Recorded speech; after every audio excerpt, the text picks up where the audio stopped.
Subscribe कीजिए Indian news analysis channel को और दबाइए बेल आइकन को ताकि आप कोई भी फ्यूचर की अपडेट मिस ना कर सकें। जय हिंद दोस्तों, स्वागत है आपका इंडियन न्यूज एनालिसिस के एक नए एपिसोड में। और इस मॉर्निंग एपिसोड में हम बात करने वाले हैं अभी तक की कुछ टॉप डिफेंस अपडेट्स के बारे में। चलिए शुरू करते हैं। और वीडियो शुरू करूँ उससे पहले अगर आप चैनल पर नए हैं तो सब्सक्राइब करना मत भूलिएगा, क्योंकि हम डिफेंस की इंटरेस्टिंग अपडेट्स को लेकर के आते रहते हैं। हमारी पहली अपडेट इंडियन आर्मी से है। इंडियन आर्मी ने अपने जवानों को ये साफ साफ कह दिया है कि अब जो जवान हैं वो फेसबुक, इंस्टाग्राम, टिकटॉक जैसी 89 ऐप्स को अपने फ़ोन से तुरंत के तुरंत अनस्टॉल कर दें।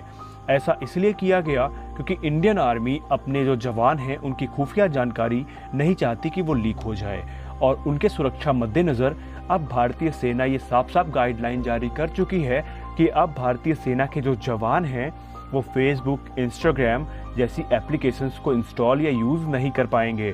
और इसके पहले आपको बता दें कि भारत सरकार ने पहले ही टिकटॉक, यूसी ब्राउज़र और तमाम 59 ऐप्स को ऑलरेडी बैन करके रखा हुआ है। और यूसी ब्राउज़र के बारे में आपको याद हो कि इससे पहले भी एक बार गूगल प्ले स्टोर ने यूसी ब्राउज़र को बैन कर दिया था, और ये काफ़ी अच्छा स्टेप है। इससे हमारे जवानों की जो पर्सनल इन्फॉर्मेशन है, उनकी जो कार्यप्रणाली है, उनके जो पर्सनल डिटेल्स हैं, वो हमारे दुश्मनों तक या हैकर्स तक ना पहुंच पाएं, क्योंकि इस समय किसी भी चाइनीज कंपनी का भरोसा नहीं किया जा सकता। दूसरी अपडेट की बात करें तो दूसरी अपडेट हमारी ब्रह्मोस से है। देखिए, जैसा कि आपको पता ही होगा कि फिलीपींस, ताइवान और वियतनाम जैसे कई देश हैं जो भारत से ब्रह्मोस मिसाइल की मांग कर चुके हैं, लेकिन अब इसी लिस्ट में नाम जुड़ गया है इंडोनेशिया का। इंडोनेशिया ने भारत सरकार से इस चीज़ का अनुरोध किया है कि उनकी सेना के लिए भारत सरकार जल्द से जल्द ब्रह्मोस मिसाइल के बारे में विचार करे। जो इंडोनेशिया को चाहिए वो ब्रह्मोस का ट्रक माउंटेड वेरिएंट है, जो कि लैंड बेस्ड वेरिएंट होगा। लेकिन ब्रह्मोस के बारे में आपको बता दें कि ब्रह्मोस रशिया और भारत के साथ साझा तौर पर डेवलप की गई एक सुपरसोनिक क्रूज मिसाइल है। Basically BrahMos Russian P-800 onyx का ही एक एनहांस वेरिएंट है, जिसमें प्रोपल्सन सिस्टम तो लेकिन जो गाइडेंस सिस्टम है वो ब्रह्मोस एरोस्पेस ने मिलकर के डेवलप किया है।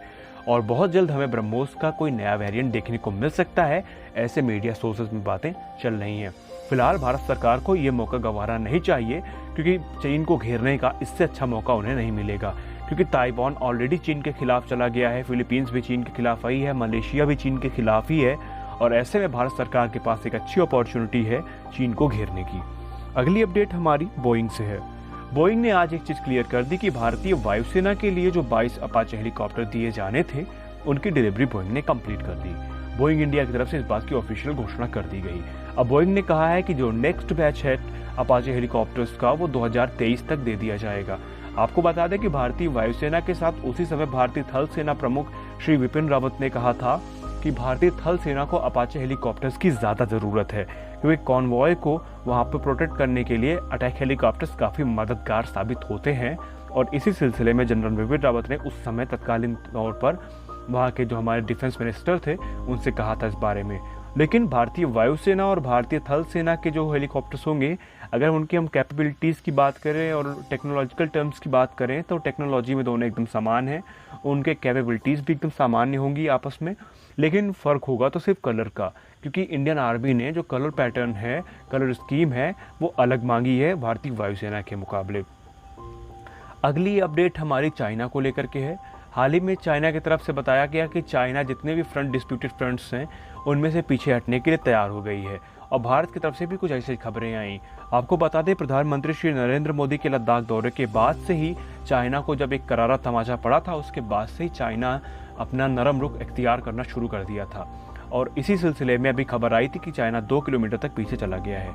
लेकिन अब ऐसा कहा जा रहा है कि जितने भी जहाँ पे डिस्प्यूटेड मामला जो है वहाँ पे अभी हैं, वो सारे फ्रंट्स चाइना धीरे धीरे पीछे हट रहा है वहाँ से।